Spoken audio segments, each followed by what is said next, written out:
दोस्तों, तो आज हम वही चैप्टर गुरुत्वाकर्षण का लेक्चर नंबर 2 लेकर आए हुए हैं। पिछले लेक्चर में मैं एक बार फिर से क्विक रिवीजन करवा देना चाहता हूँ कि हमने क्या क्या पढ़ा था।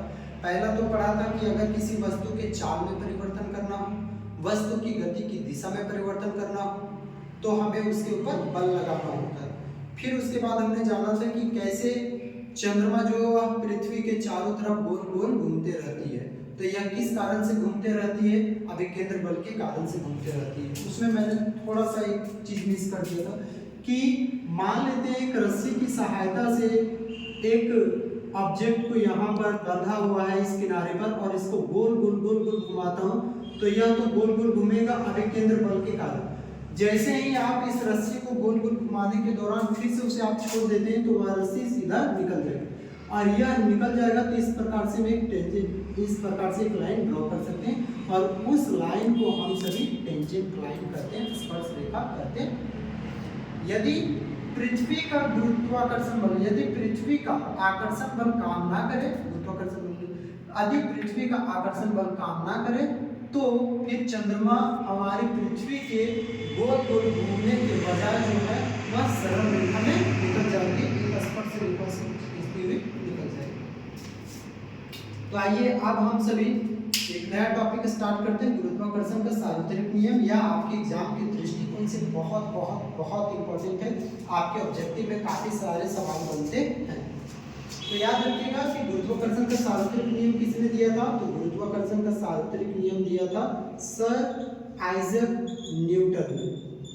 सर आइजैक न्यूटन ने दिया था। कब दिया था भाई? तो 1686 ईस्वी में इन्होंने यह नियम दिया था। इन्होंने अपने नियम के दौरान क्या बातें बताई, समझिए। विश्व का प्रत्येक पिंड, मतलब हर एक वस्तु अन्य वस्तु को एक बल से आकर्षित करता है, जिसको हमने पिछले वीडियो में कवर भी किया था कि मान लेते हैं कि इस डस्टर को अगर स्वतंत्र रूप से गिराया जाए तो यह डस्टर नीचे की ओर पृथ्वी पर गिर जाती है। तो पृथ्वी क्या की, इस डस्टर को अपनी तरफ आकर्षित की, ठीक है। लेकिन यह डस्टर भी पृथ्वी को अपनी तरफ आकर्षित करता है, लेकिन पृथ्वी इसमें नहीं चिपकती, जबकि यह पृथ्वी में जाकर चिपक जाती है। इस कारण से, क्योंकि पृथ्वी की तुलना में इस डस्टर का जो द्रव्यमान है वो काफी ज्यादा कम है, उसे हम लोग नगण्य मानते हैं। आकर्षण बल तो दोनों वस्तुओं में ही लगेगी, लेकिन वह डिपेंड करता है कि किसका द्रव्यमान अधिक है और किसका द्रव्यमान कम है। तो विश्व का प्रत्येक पिंड अन्य पिंड को एक बल से आकर्षित करता है, खींचता है, जो दोनों पिंडों के बीच द्रव्यमान के गुणनफल के समानुपाती होती है। हमने दो पिंड ले रखा, पिंड का मतलब वस्तु, दो वस्तु ले रखा, पहला वस्तु दूसरा वस्तु। पहला वस्तु का द्रव्यमान हमने m1 ले रखा है और दूसरे वस्तु का द्रव्यमान हमने m2 ले रखा है। तो क्या बोला है कि जो गुरुत्वाकर्षण बल है वह दोनों पिंडों के द्रव्यमान के, दोनों पिंडों के द्रव्यमान, मतलब पहला पिंड का द्रव्यमान m1, दूसरे पिंड का द्रव्यमान m2 के गुणनफल, गुणनफल मतलब गुना के समानुपाती होती है, समानुपाती कैसे है, और उनके बीच की दूरी के वर्ग के व्युत्क्रमानुपाती होती है। इसको, इस पॉइंट को समझते हैं। आप ऐसे समझ सकते हैं कि दो वस्तु है और इन दोनों वस्तु के बीच की अगर दूरी को बढ़ा दिया जाए, अगर इनके बीच की दूरी को बढ़ा दिया जाए तो जाहिर सी बात है कि इन दोनों वस्तुओं के बीच आकर्षण बल कम लगेगा, और यदि इन दोनों वस्तुओं के बीच की दूरी को कम कर दिया जाए, मतलब नजदीक लाया जाए, तो इन दोनों वस्तुओं के बीच आकर्षण बल अधिक लगेगा। आप इसको जैसे कि एग्जांपल से बात करते हैं तो चुंबक को, अगर दो चुंबक है तो उन दोनों चुंबक को अगर एक दूसरे के नजदीक लाइएगा तो उनका आकर्षण बल अधिक हो जाएगा, और वही दोनों चुंबक को एक दूसरे से दूर करते जाइएगा, दूर करते जाइएगा, दूरी को बढ़ा दीजिएगा, तो दोनों के बीच आकर्षण बल कम लगेगा, दोनों एक दूसरे को कम खींच पाएंगे। तो इससे क्या पता चलता है कि अगर दूरी को बढ़ाया जाए, दूरी को बढ़ा दिया जाए तो आकर्षण बल कम हो जाएगा, और वही दूरी को कम कर दिया जाए, दूरी को कम कर दिया जाए तो आकर्षण बल अधिक हो जाएगा। मतलब ये उल्टा है, दूरी को आप बढ़ाइए आकर्षण बल कम, और दूरी को आप कम कीजिए तो वस्तु के बीच आकर्षण बल अधिक। और यही उल्टापन को हम लोग कहते हैं व्युत्क्रमानुपाती। मतलब किसके व्युत्क्रमानुपाती होता है? इनके बीच की दूरी, तो इनके बीच की दूरी को हमने d ले रखा। दूरी के वर्ग के व्युत्क्रमानुपाती, व्युत्क्रमानुपाती मतलब 1/, दूरी d स्क्वायर के वर्ग, ये इसको समीकरण हम 1 मानते हैं और यह समीकरण 2। इन दोनों समीकरण से हमें कुछ प्राप्त क्या होगा तो आगे हम लोग पढ़ते हैं। आप तब तक इसे मैं मिटा रहा हूँ, तब तक अगर स्क्रीनशॉट लेना चाहते हैं तो स्क्रीनशॉट ले सकते हैं।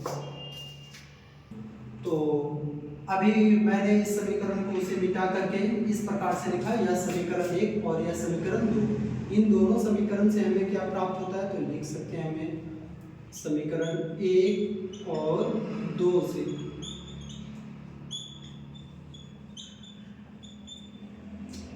F समानुपाती m1 m2 को अगर 1 से गुना किया जाए तो हमें वही प्राप्त होगा m1 m2 बटा d स्क्वायर, यहाँ पर अपन d स्क्वायर हो जाएगा। अब अगर मैं इस समानुपाती को हटाऊं, ये समानुपाती का जो चिन्ह है, साइन है, हटाऊं तो इसके बदले में एक कांस्टेंट मिलता है g, और ये m1 m2 upon d square. यह जो g कांस्टेंट है वह कहलाता है गुरुत्वाकर्षण नियतांक, गुरुत्वाकर्षण नियतांक। यह g जो है, बड़ा g जो है वह गुरुत्वाकर्षण नियतांक है, ग्रेविटेशनल कांस्टेंट। और याद रखिएगा कि यहाँ तक ये जो हो गया m1 m2 upon d square, यह जो है वही मेरा गुरुत्वाकर्षण का रिक्वायर्ड एक्सप्रेशन है, मुझे यही चीज चाहिए था। अब यहाँ पर अगर मैं बात करूं तो g जो है वह गुरुत्वाकर्षण नियतांक है, आप इसको यहाँ तक लिखिए फिर मैं आगे बढ़ता हूँ। तो अभी हमने गुरुत्वाकर्षण के सार्वत्रिक नियम से एक इक्वेशन प्राप्त किया है और वह इक्वेशन क्या है, F is equal to g m1 m2 upon d square, जहाँ जो m1 है हमारा वह है पहला वस्तु का द्रव्यमान, m2 दूसरे वस्तु का द्रव्यमान, और जो d दे रखा है वह दोनों वस्तु के बीच में, मतलब m1 और m2 इन दोनों वस्तु के बीच की दूरी है, दोनों वस्तु के बीच की दूरी।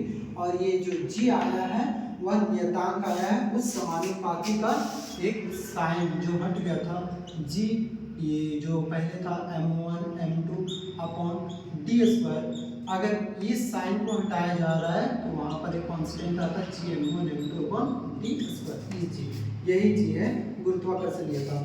अब ध्यान यहाँ पर देने वाली बात क्या है कि आपको यहाँ से एक वैल्यू याद रखना है जिसका g का वैल्यू होता है 6.673 into 10⁻⁻11 Newton metre square per KG square.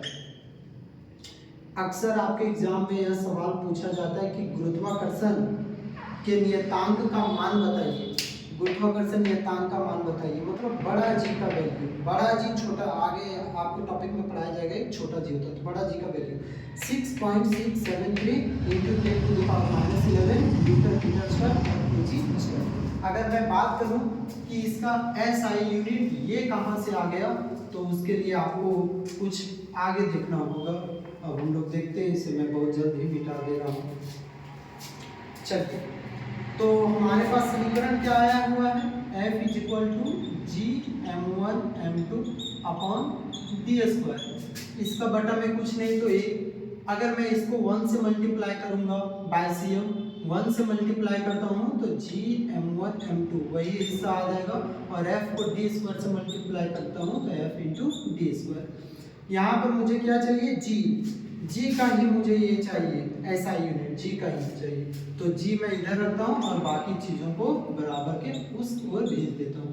f गुने डी स्क्वायर अपॉन m1 गुने m2, g बराबर हो जाएगा बल, f मतलब बल, बल का ऐसा ही मात्रक न्यूटन गुना, ठीक है, तो गुना तो छिपा ही रहता है, दूरी का ऐसा ही मात्रक मीटर, स्क्वायर है तो स्क्वायर, ये बटा है, बटा को हम लोग ऐसे ही लिख सकते हैं केजी, और इसका भी द्रव्यमान कैसा है मात्रक केजी, तो केजी मल्टीपल केजी, तो यहाँ पर आ गया मेरा Newton metre square per KG square.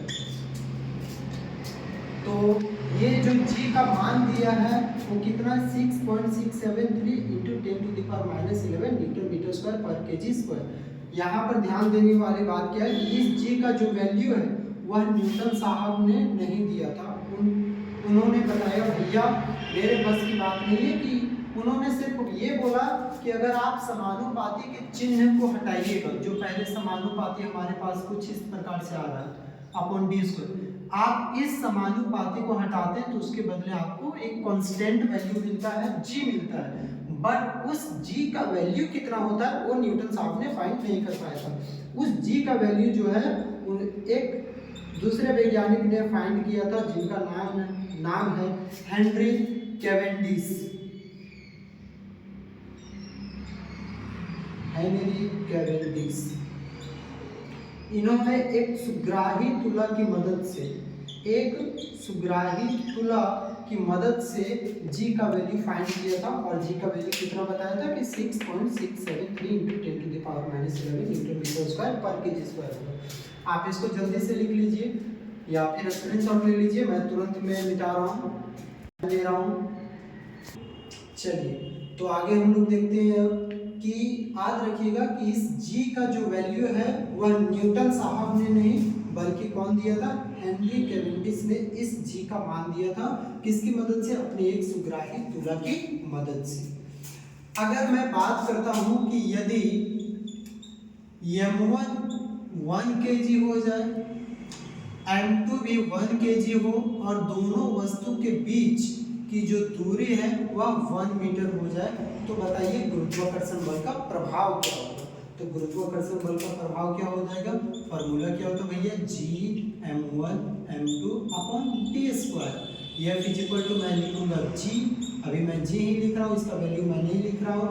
m1 की जगह पर 1, m2 की जगह पर 1 और टी स्क्वायर मतलब 1+1, मतलब यानी कि F जो है गुरुत्वाकर्षण जो हमारा गुरुत्वाकर्षण बल है वह गुरुत्वाकर्षण नियतांक के बराबर आ जाएगा। तो यदि पूछ लिया जाए आपके एग्जाम में यहाँ से भी सवाल कि गुरुत्वाकर्षण बल गुरुत्वाकर्षण नियतांक के बराबर कब होगा, तो तभी होगा जब पहला वस्तु का द्रव्यमान 1 kg, दूसरा वस्तु का भी द्रव्यमान 1 kg और इन दोनों वस्तु के बीच की दूरी 1 मीटर हो, तो गुरुत्वाकर्षण बल गुरुत्वाकर्षण के नियतांक के बराबर होगा। अब मैं आगे मिटा रहा हूँ, ठीक है।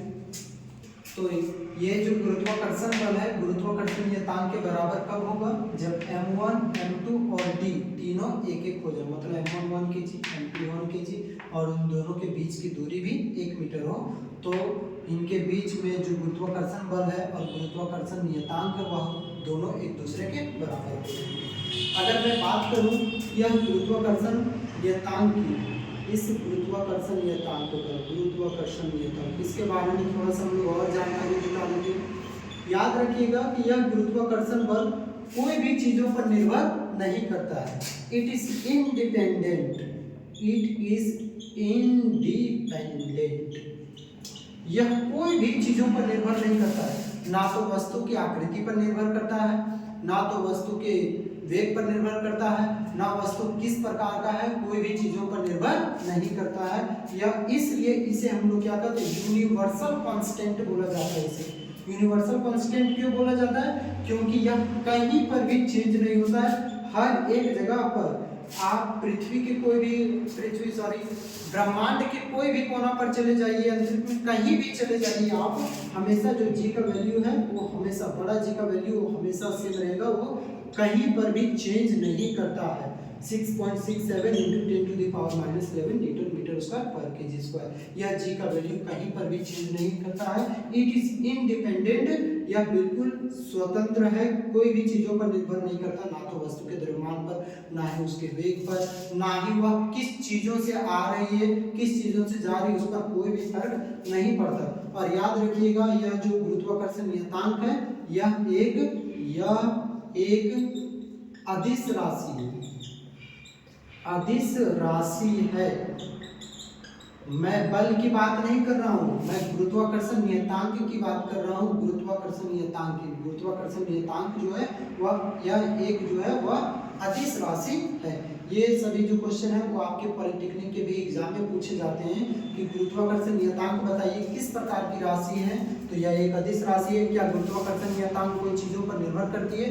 तो बिल्कुल नहीं, कोई भी चीज़ों पर निर्भर नहीं करती, यह इंडिपेंडेंट होती है, स्वतः फ्री होती है। ठीक है, तो आज का अब हम लोग थोड़ा सा इसको और आगे देख लेते हैं, तब तक आप इसका स्क्रीनशॉट ले लीजिए।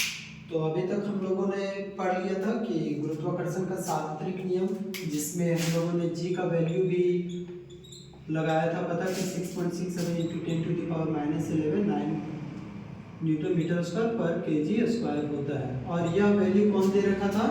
तो न्यूटन साहब ने नहीं बल्कि हेनरी कैवेंडिश ने दे रखा था अपने एक सुग्राही तुला की मदद से। तो अब हम लोग आगे पढ़ते हैं गुरुत्वाकर्षण के सार्वत्रिक नियम का महत्व, कि जो ये universal law of gravitational force है उसका हमारे जीवन में क्या महत्व है, क्या महत्व निभा रहा है। तो बिल्कुल बहुत महत्व निभा रहा है। अगर गुरुत्वाकर्षण बल ना हो तो हम सभी को एग्जिस्ट ही नहीं कर पाएंगे। जैसे कि हमारे सौर मंडल का जो मुखिया है वह है सूर्य, और सूर्य के चारों तरफ बाकी ग्रह घूमते रहते हैं। तो सभी ग्रह सूर्य के चारों तरफ घूम रहे हैं, इस कारण से हम सभी अभी स्थिर हैं। जबकि अगर यह काम ना हो, सभी ग्रह सूर्य के चारों तरफ परिक्रमा ना करें, तो बिल्कुल सभी ग्रह एक दूसरे से अलग अलग बिखर जाएंगे और हम फिर एक नहीं रह पाएंगे इस पृथ्वी पर। तो बोल रहा है कि गुरुत्वाकर्षण के सार्वत्रिक नियम का महत्व बताइए।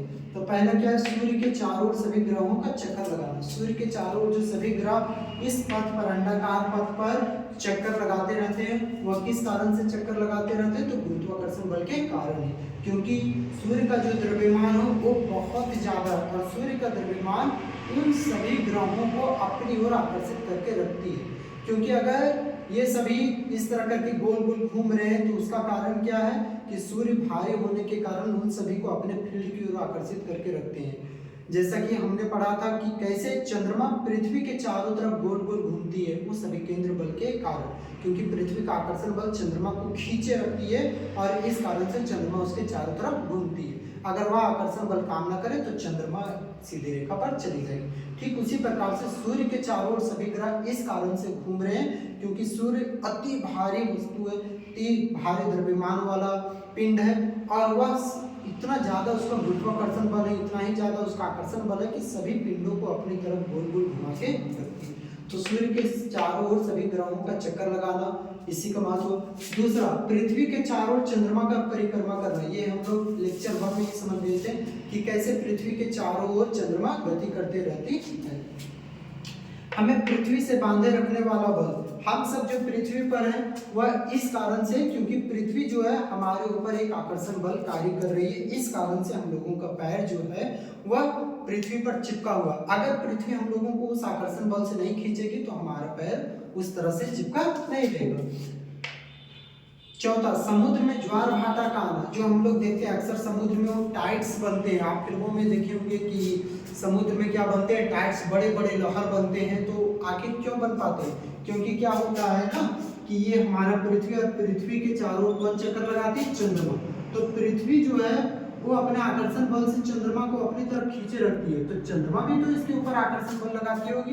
तो चंद्रमा का आकर्षण बल बहुत कम होता है पृथ्वी की तुलना में, तो वह पृथ्वी को तो खींच नहीं पाती है, लेकिन पृथ्वी में मौजूद पानियों को वह क्या करती है, खींचती है। तो यानी कि जो हम लोग देखते हैं समुद्र में बड़ा बड़ा जो ज्वार भाटा आता है, ज्वार का मतलब ऊपर, भाटा का मतलब पानी का नीचे गिरना, ज्वार भाटा, पानी का ऊपर ज्वार कहलाता है और नीचे गिरना भाटा। तो जो पानियों में, जो समुद्रों में टाइड्स बनते हैं, यानी कि ये ज्वार भाटा का जो फॉर्मेशन होता है वो किस कारण से होता है? क्योंकि पृथ्वी और चंद्रमा और सूर्य तीनों के बीच में गुरुत्वाकर्षण बल कार्य करता है, इसलिए। पांचवा है हमारे वायुमंडल को सही रूप से बनाए रखना, ताकि हमारा वायुमंडल सही रूप से, अनुरूप रूप से कार्य करता रहे। अगर गुरुत्वाकर्षण बल या नहीं रहेगा तो इन सभी चीज़ों से हमारा जीवन पूरा का पूरा तहस नहस हो जाएगा, वहाँ पर जाते ही खत्म हो जाएगा। अतः गुरुत्वाकर्षण बल हमारे लिए अत्यधिक इम्पोर्टेंट है। अगर मैं बात करूँ इस चीज़ को मिटाकर, आपके लिए एक क्वेश्चन है कि आप इसको तब तक अपना घर में सॉल्व कीजिए कि हमने पिछले, अभी थोड़ा देर पहले पढ़ा हुआ है कि गुरुत्वाकर्षण बल का वैल्यू होता है फॉर्मूला होता है G m1m2/d²। मान लीजिए कि आप हैं और आपका एक दोस्त है, आप दोनों के बीच की जो दूरी है, एक आप है और ये आपका एक दोस्त है, तो अगर मान लेते हैं आप दोनों के बीच की दूरी जो डिस्टेंस है वो 6 मीटर है। कितना मीटर है? 6 मीटर। तो बताइए फिर गुरुत्वाकर्षण बल का प्रभाव कितना होगा। तब तक हम लोग अगले लेक्चर में मिलते हैं। इसका अब हम लोग न्यूमेरिकल करेंगे, गुरुत्वाकर्षण बल से संबंधित न्यूमेरिकल को जानेंगे, देखेंगे कि गुरुत्वाकर्षण बल से संबंधित क्या क्या न्यूमेरिकल है हमारी किताबों में, और थोड़ा सा हम लोग और भी इसको डेप्थ में जानने का प्रयास करेंगे। तब तक आप अपना ख्याल रखिए।